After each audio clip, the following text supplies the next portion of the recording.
ضروری شے کا نام ہے نیت. سب سے اہم چیز کا نام ہے نیت. کوئی عبادت ہماری ایسی نہیں ہے کہ جس میں اللہ نے نیت نہ رکھی ہو. بغیر نیت کے کوئی عبادت نہیں ہوتی. آپ دیکھیں کوئی بھی چیز جو بھی ہے شریعت کے اندر ہر شے کے لیے نیت ہے، اور ہر عمل کا دار و مدار، ہر نیکی کا دار و مدار اللہ نے نیت پہ رکھا کہ انسان جب نیت کرے گا تب اسے اس کی جزا دی جائے گی، تب وہ اس عمل کے کرنے کے بعد جزا کا مستحق ہوگا جب انسان نیت کرے گا.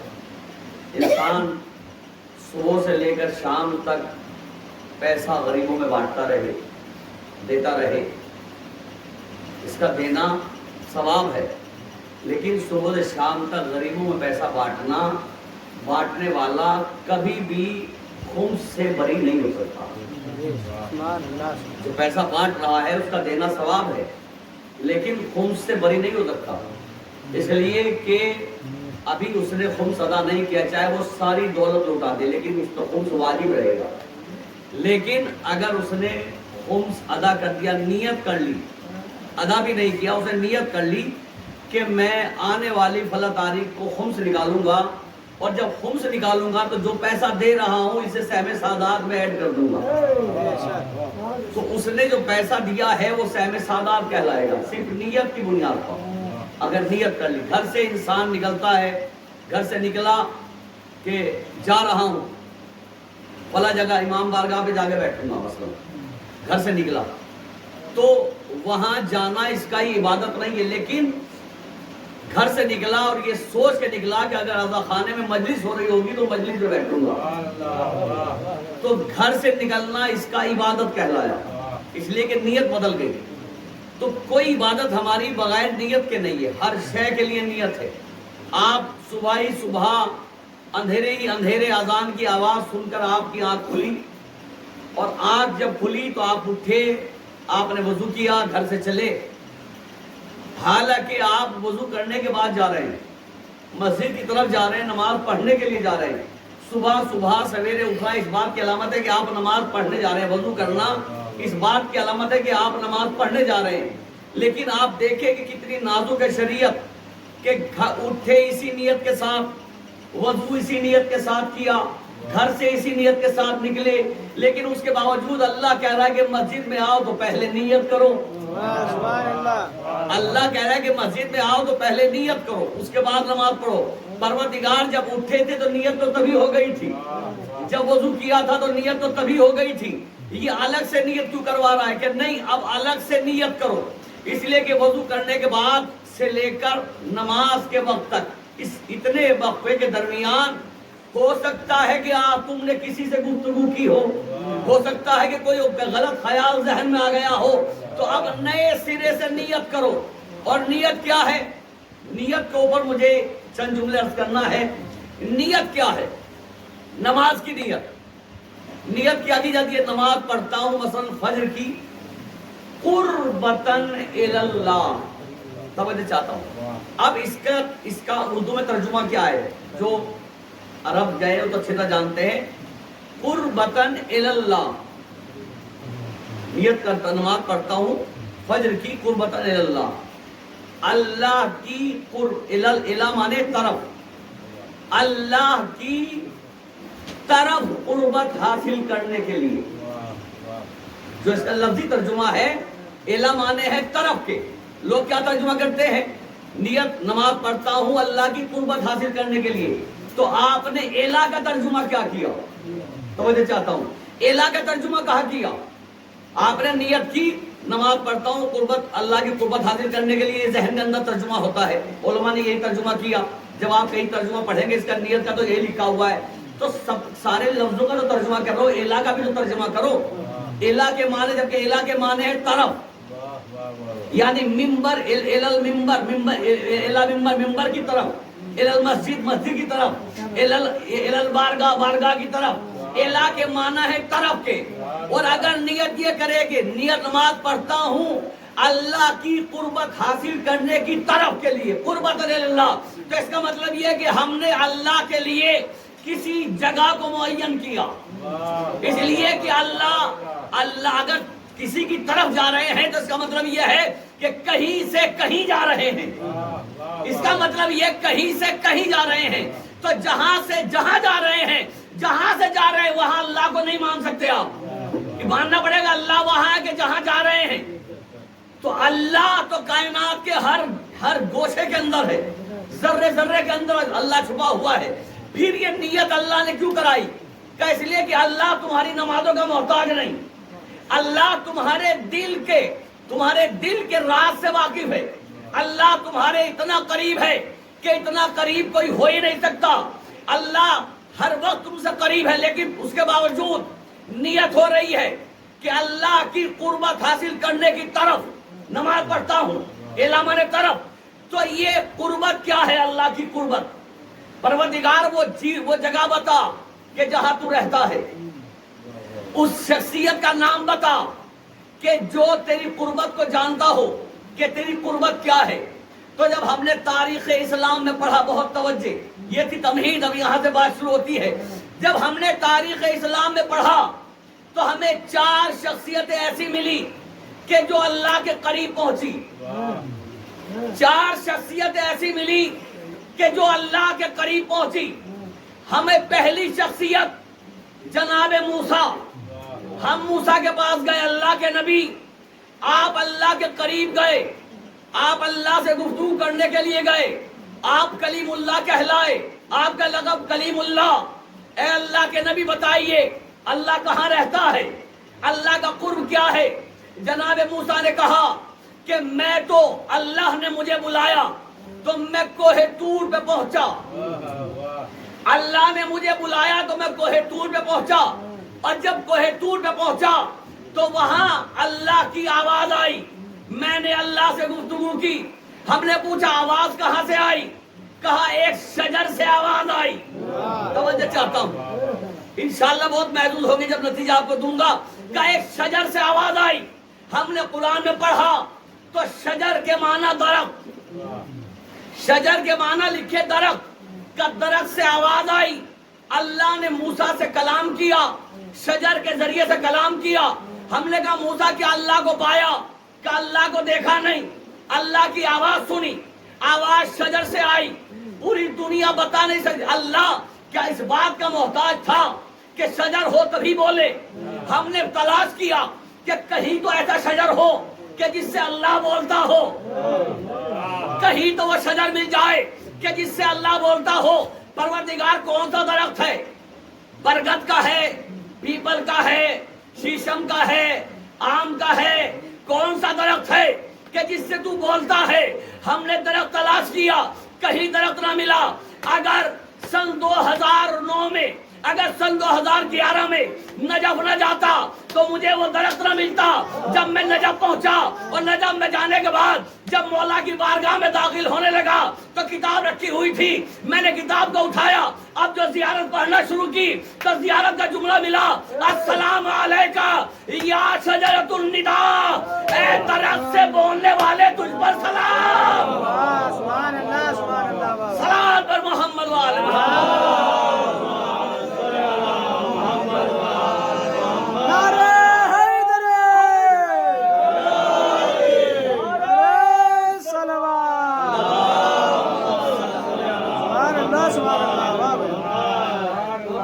جناب موسیٰ کے اللہ نے کلام کیا شجر سے، درخت سے کلام کیا، درخت سے آواز آئی، موسیٰ سے کلام ہوا۔ جب موسیٰ گئے کوہ طور پہ تو آواز آئی نالین اس پہاڑ کے نیچے اتار کے آؤ۔ موسیٰ نے نالین پہاڑ کے نیچے اتاری، تب چڑھے پہاڑ پر، اور جب پہاڑ پہ چڑھے تو وہاں تھا ایک درخت، درخت سے آواز آئی، درخت ہم نے تلاش کیا تو پوری دنیا میں کہیں نہ ملا، نجف میں ملا۔ اور جب نجف میں کتاب پڑھی تو آواز آئی زیارت میں، میرے مولا کو مخاطب کر کے کہا گیا السلام علیکہ یا شجرۃ النداء، اے بولنے والے درخت تجھ پر سلام۔ تو معلوم یہ ہوا کہ جس سے موسیٰ نے کلام کیا وہ کوئی خدا نہیں، میرا مولا علی تھا۔ موسیٰ نے جس سے سے کلام کیا وہ کوئی اور نہیں مولا علی تھا. تو پہلا اللہ کے قریب جانے والا موسیٰ بستی سے نکلا, صحرا سے گزرا, پہاڑ پہ چڑھا, درخت سے جا کر گفتگو کی, اور جس سے گفتگو کی جو منزل تھی قرب خدا کی, وہ درخت تھا, اور درخت تھا بولنے والا. اور چھٹے امام نے کہا کہ اس شجر سے مراد میرے دادا علی ہیں. تو موسیٰ نے جہاں کلام کیا وہ منزل قرب خدا حاصل کرنے کے لیے وہ علی تھے, علی تک پہنچے. ہم نے کہا موسیٰ اللہ کے نبی آپ کوہ طور پہ آ کے رک گئے, کوئی اور بھی ہے کہ جو اس سے آگے گیا ہو؟ اللہ کے نبی کوئی اور ہے جو اس سے آگے گیا ہو؟ اللہ کے نبی اس کا نام بتاؤ کہ جو اس سے آگے گیا ہو. جناب موسیٰ نے کہا ہاں اس سے آگے بھی ایک گیا ہے. کیا اس کا نام کیا ہے؟ کیا اس کا نام ہے عیسیٰ. بہت توجہ, اس کا نام ہے عیسیٰ, مریم کا بیٹا عیسیٰ, جو زمین سے چلا تو چرخ چہارم تک پہنچا. موسیٰ کوہ طور پہ پہنچے قرب خدا کے لیے, لیکن جناب عیسیٰ چرخ چہارم پہ پہنچے. ہم ہاتھوں کو جوڑ کر جناب عیسیٰ کی بارگاہ میں پہنچے. اے مریم کے بیٹے, اے روح اللہ, اے اللہ کی نشانی, اے بغیر باپ کے پیدا ہونے والے, اے معصوم نبی, اتنا بتا دو کہ کیا تم نے اللہ کا قرب حاصل کیا؟ تم زمین سے چوتھے آسمان تک آ گئے, کیا اللہ کا قرب حاصل کیا؟ کیا میں چوتھے آسمان تک پہنچا؟ تو اللہ نے مجھے یہیں روک دیا. صلی پر محمد والے,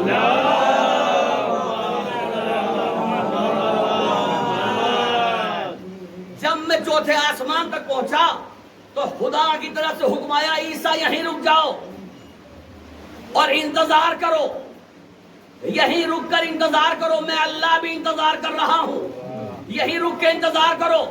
چوتھے آسمان پر مجھے روک دیا گیا, میں اس سے آگے نہ بڑھا, انتظار کرتا رہا, انتظار کرتا رہا اللہ کا قرب حاصل کرنے کے لیے, انتظار کرتا رہا. لوگ گزرتے رہے, انبیاء گزرتے رہے, میں انتظار کرتا رہا. میں نے کہا پروردگار جس کا انتظار کرا رہا ہے اس کی زیارت بھی کرا دے. کہ عیسیٰ بیٹھے رہو, معراج کی شب تمہیں زیارت کرائیں گے, معراج کی شب زیارت کرائیں گے.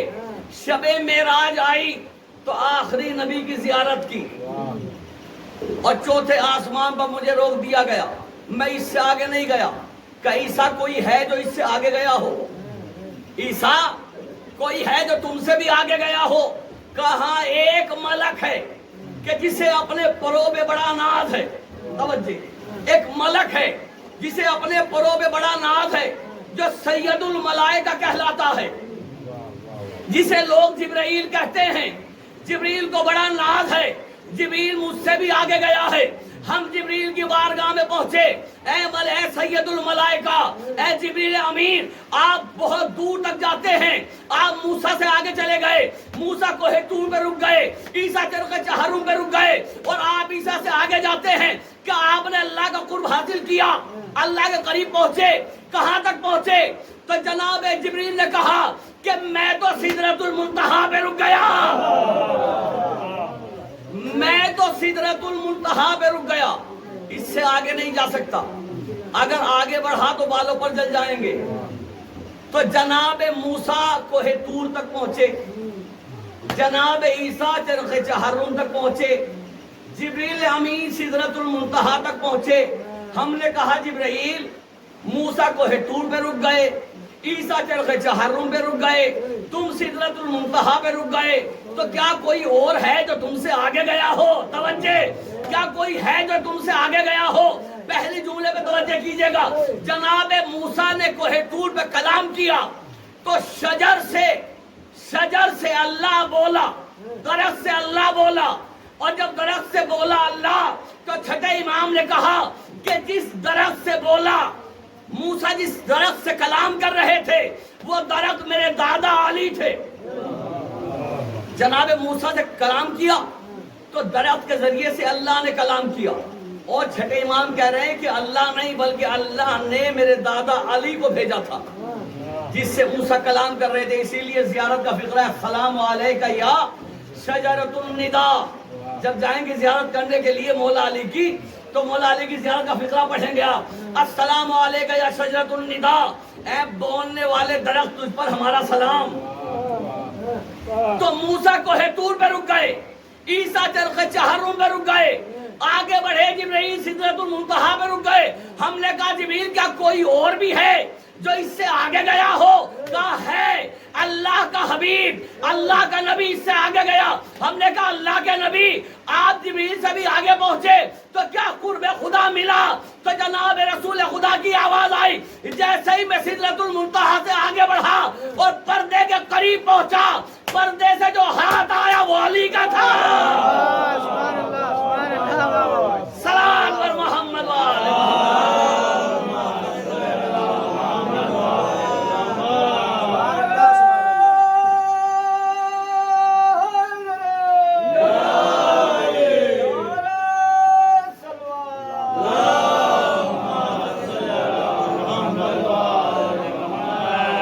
پردے سے جو ہاتھ نکلا وہ میرے بھائی علی کا تھا.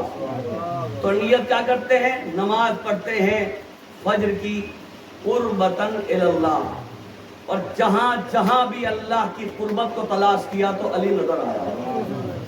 معلوم یہ ہوا کہ اللہ کو عبادت کی ضرورت نہیں ہے، اللہ دلوں کے راز سے واقف ہے. اللہ نیت پر عمل کی جزا دے دیتا ہے، لیکن اللہ چاہتا یہ ہے کہ جتنے کائنات میں مومن ہیں جب بھی وہ میرا قرب تلاش کریں تو علی کو تلاش کریں. سبحان اللہ سبحان میں نے دلیل دی، اللہ کا قرب اہل بیت علیہ السلام صلوات محمد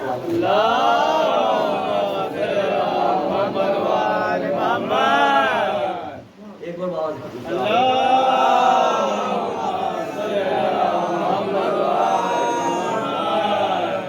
تو جناب رسالت میں آپ پہنچے سب سے آگے، وہاں تک کوئی نہیں پہنچا، نہ کوئی اور نبی پہنچا، نہ کوئی ملک پہنچا. پہنچے تو آخری پیغمبر پہنچے، اور جب پہنچے جہاں 2 کمانوں کا فاصلہ رہ گیا، قاب قوسین و ادنیٰ، 2 کمانوں کا فاصلہ. یہ عرب میں ایک مثال دی جاتی، قاب قوسین یہ ایک مثال دی جاتی تھی. اور یہ مثال جب عرب میں 2 قبیلے آپس میں لڑ جاتے تھے، آپس میں جنگ ہو جاتی تھی، اور جب دونوں قبیلوں کے درمیان صلح کرائی جاتی تھی تو دونوں قبیلے اپنی اپنی کمانیں لے کر آتے تھے. اپنی 2 کمانوں کا فاصلہ رہ گیا، اتنے قریب ہو گئے پردے کے رسول کہ 2 کمانوں کا فاصلہ رہ گیا. تو دونوں لوگ جب قبیلے میں جنگ ہوتی تھی اور کبھی کوئی صلح کراتا تھا تو دونوں قبیلوں کے سردار اپنی کمانیں لے کر آتے تھے، اور کمان لانے کے بعد دونوں کمان کو درمیان سے پکڑتے تھے، اور جدھر تیر جوڑا جاتا تھا وہ حصہ اپنی طرف کرتے تھے، اور جہاں سے تیر نکلتا تھا اس حصے پہ اپنا ہاتھ رکھتے تھے. جہاں سے تیر نکلتا تھا اس حصے پہ ہاتھ رکھتے تھے، اور دونوں ہاتھ رکھنے کے بعد اس طرح اپنے ہاتھوں کو آ کر ملاتے تھے. عرب کے اندر جب قبیلوں میں شروع ہوتی تھی تو اس طرح ملاتے تھے. تو ایک کمان اس طرف والے کی اور ایک کمان اس طرف والے کی، 2 کمانوں کے جب ہاتھ ملاتے تھے کمان درمیان میں ہوتی تھی، اس طرح ہاتھ ملاتے تھے تو دونوں کے درمیان 2 کمانوں کا فاصلہ ہو جاتا تھا. دونوں کے درمیان 2 کمانوں کا فاصلہ ہو جاتا تھا. اسی لیے قاب قوسین و ادنیٰ کہا گیا کہ 2 کمانوں یا اس سے بھی کم کا فاصلہ رہ گیا. جب رسول اللہ معراج پہ پہنچے تو یہ 2 کمانوں کا فاصلہ رکھنے کے بعد جب یہ ہاتھ ملاتے تھے تو وہ چاہتا ہوں اس طرح تو عہد کرتے تھے. کیا عہد کرتے تھے؟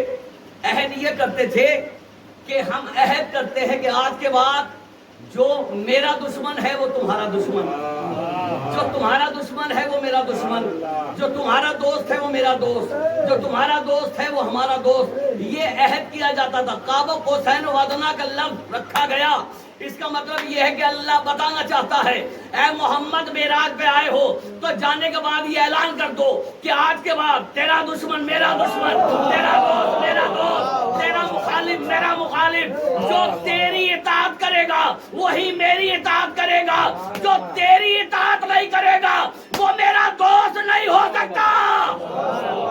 صلوات پر محمد